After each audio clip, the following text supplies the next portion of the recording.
Ben Ish Chai, Rabbi Shalom, he says very interesting הלכה, he says אין שום פקפוק וחשש גם לפי מידת החזירות ללכת ממקום למקום מהלך איזה שעות בשביל אכילה מפירות החשובים של ארץ ישראל.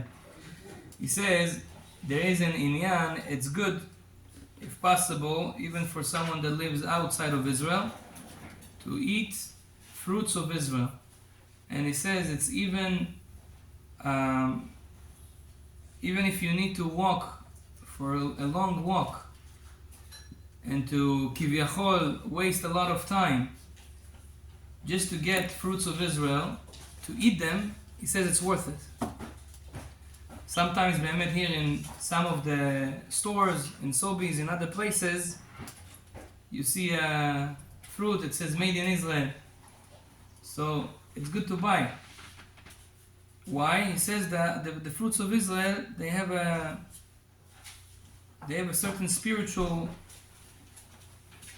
energy that absorbs in your body when you eat them. It says Kedushat HaShechina nimtzet sham. The holiness of the Shechina, of Kivyachol, God's reality, is mamash in the fruits of Eretz Yisrael. That's why it's okay. Whoever lives in Eretz Yisrael. By the way, those who live in Eretz Yisrael, not necessarily they eat from the fruits of Israel. A lot of the fruits of Eretz Yisrael is they export it. Import. They export. No, the people who live there, they don't eat because they import. Yeah. Oh, okay. It's called import. Okay. Because the fruits of Israel, the quality of the fruits of Israel is very good, so they prefer to. They also export, yeah. To export. That's what I meant. To export it to other countries. Instead of selling there. Sell it there. So if someone lives in Israel, not necessarily that he eats fruits of Israel.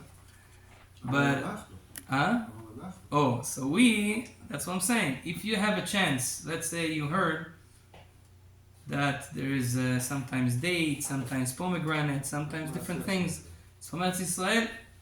It says it's not a bitul Torah to go and get it and to eat the fruits of Eretz Yisrael, because they have a special energy. In book Chesed LaAvraham, he says, Sod Haman uperot Eretz Yisrael. He says like it's very close to the man that they ate in the desert, the fruits of Eretz Yisrael. Also in Eretz Yisrael, there's some places that they grow fruits that are not exactly Eretz Yisrael. Do you know that today's Israel is not completely the Israel of the biblical time? There's different places that it's a question. For example, we know for sure that the Eilat is not Israel. So let's say you go to a vacation in Eilat.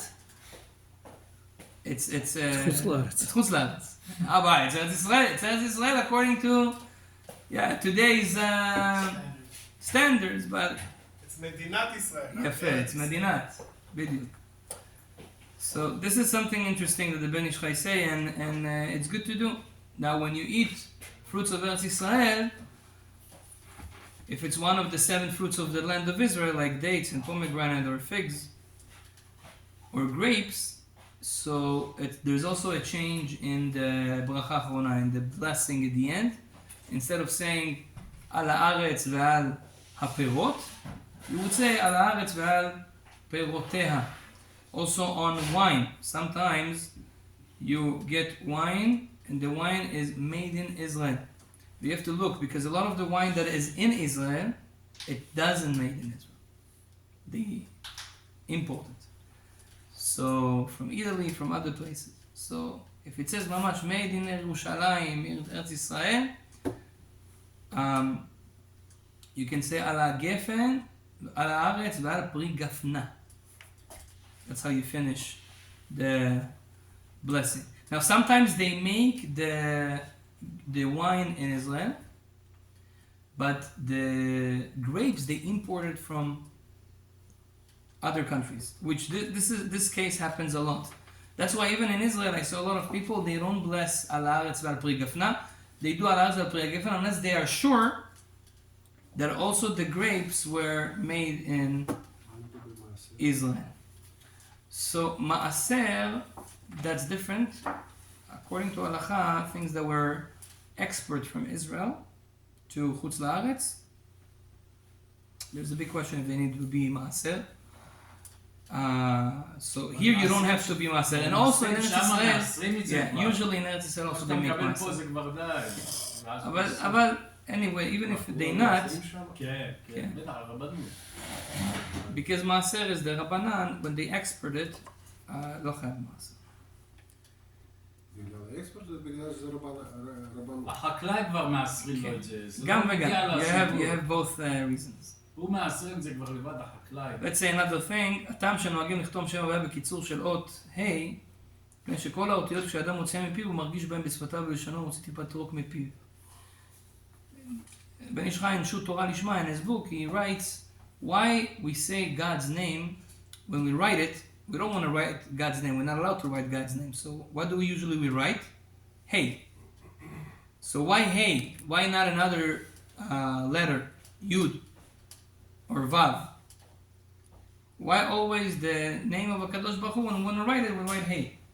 So he says that hey has a special, hey is the most spiritual letter, because every letter that we say, we have to use something physical, the lips or the tongue, and also there is a little bit of rok,